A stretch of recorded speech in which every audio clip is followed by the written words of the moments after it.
Here we go. And listener, thank you so much for writing to us and for giving us this opportunity to share our thoughts. Okay. Hello. I recently started listening to your podcast and absolutely love it.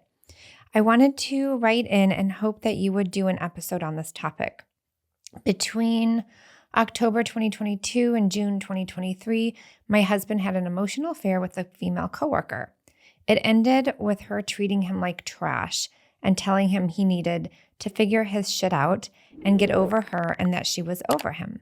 Mind you, this whole time we were still together.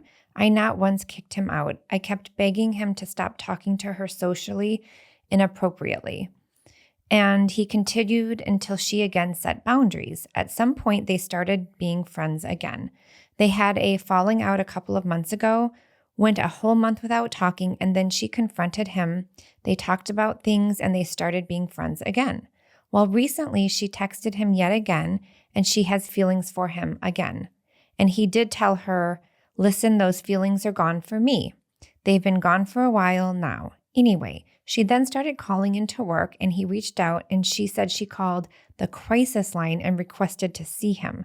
I only found this out after he came home after lying to me. He told me he was somewhere else when he was really talking to her in her apartment because she lives in a complex behind work. He then says he wants to continue seeing our couples therapist. We had been discussing prior about waiting longer than the month between sessions we've been doing. He is also still adamant that he stays friends with her. Do you have any advice? I'm always feeling second to her, and clearly this past week with him lying about seeing her at her apartment doesn't help. Thank you, your loyal new listener. That's big. That's a lot. Yeah, I mean... and not in a judgmental way. I'm just saying that's...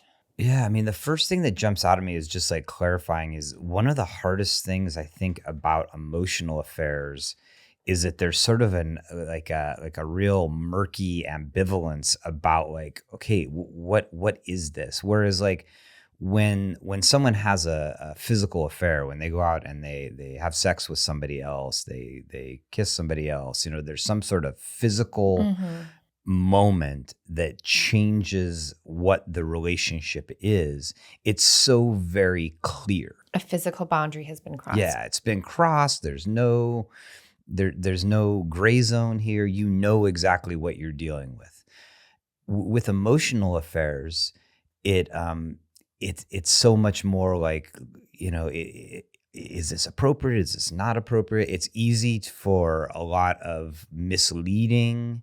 It's easy for there to be a lot of manipulation. There's easy for there to be a lot of just like confusion. Well, and I think it doesn't start off like, I'm going to have an emotional affair with this person. It starts off fairly innocent and just connecting. And then, right, over time, it develops into something deeper for many reasons that we could have like 10 podcasts on. Yeah.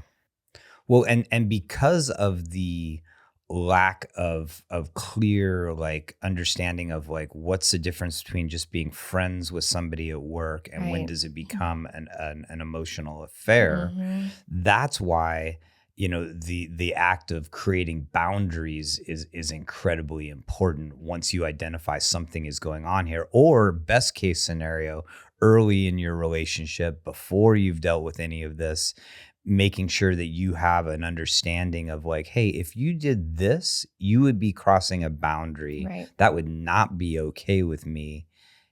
And we would have to look at like, what's the consequences of that? Well, I think because let's start off with like, what is an emotional affair? Let's like define it, because a lot of couples don't have boundaries around this because they just think this would never happen because they're with their person. And there's friendships out there before we even meet each other. So I'm sure we all have different, definitions, but I define an emotional affair as if you're sharing something intimate about yourself, whether that's emotional, whether that's about your personal relationship with your partner, to somebody else and your partner doesn't know. To me, that's a boundary that's being crossed that isn't appropriate because you're sharing something without your other person knowing what you're sharing. Yeah. That's like what for me. How about for you?